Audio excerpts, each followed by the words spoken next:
Papa's House, Mama's House. Kwento ni Jean Lee C. Patindol. Guhit ni Mark Salvatos. Si Ana, si Bianca at ako ay may dalawang bahay. Nariyan ang bahay ni Papa.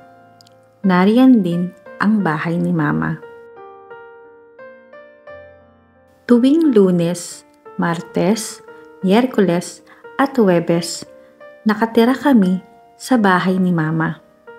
Tuwing Biyernes, Sabado at Linggo naman, nakatira kami sa bahay ni Papa.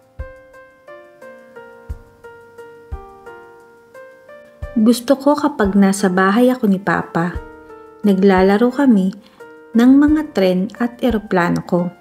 Kumakain kami ng pizza, hotdog, ice cream at mami. Tinutulungan din namin siyang kainin ang kanyang kanin at pork chops. Gusto ko rin kapag nasa bahay ako ni Mama. Nagdodrawing kami ng mga bulaklak at bahaghari. Kumakain pa rin kami ng pizza, hotdog, ice cream at mami. Tapos, tinutulungan namin siyang ubusin ang kanyang insalada at pasta.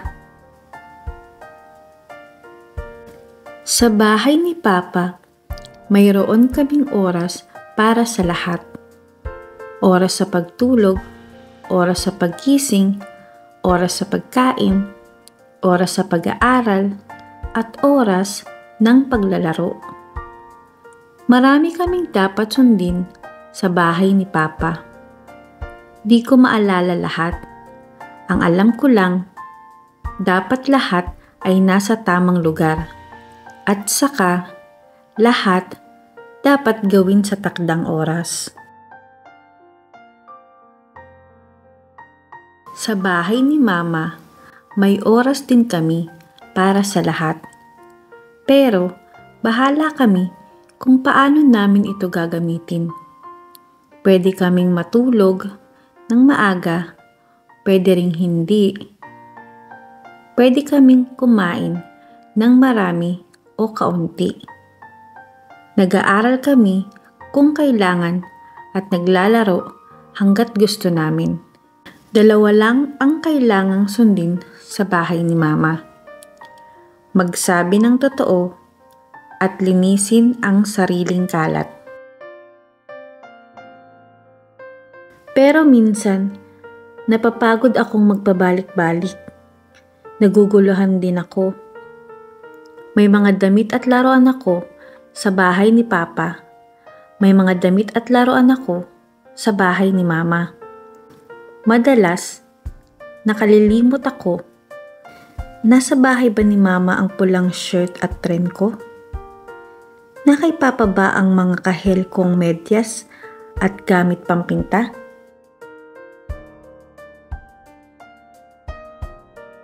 Minsan, nalulungkot din ako.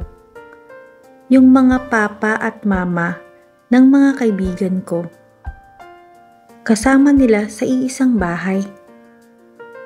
Bakit sina Mama at Papa ko hindi ganun? Isang araw, tinanong ko si Papa, "Papa, bakit hindi tayo magkakasama ni na Mama sa iisang bahay?"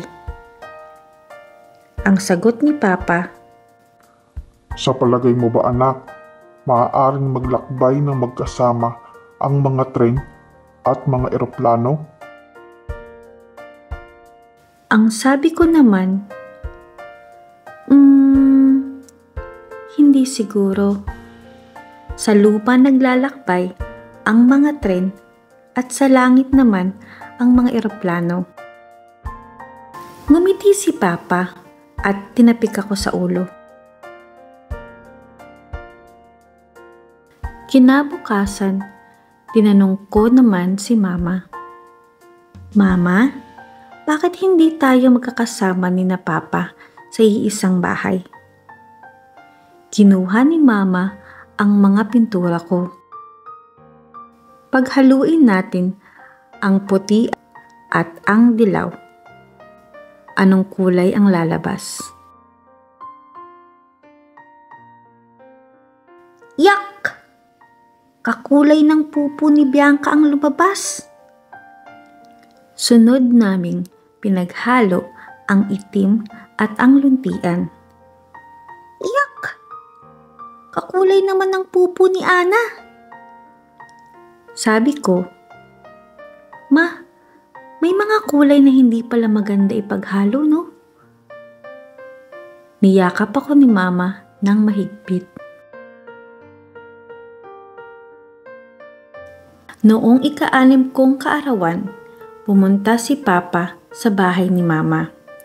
Gumawa ng mga lobo at karatolang nakasulat na maligayang kaarawan sina Papa at Ana. Ginawan ako nina Mama at Bianca ng paborito kong chocolate cake na may strawberry sa ibabaw.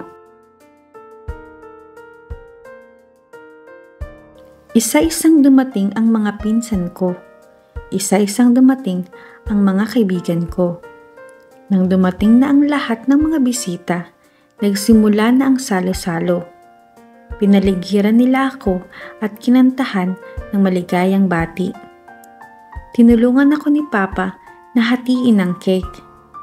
Binigyan ni Mama ng cake ang lahat ng mga bisita ko.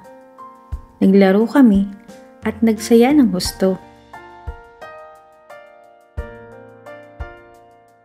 Si Ana, si Bianca, at ako ay may 2 bahay. Nariyan ang bahay ni Papa. Nariyan din ang bahay ni Mama.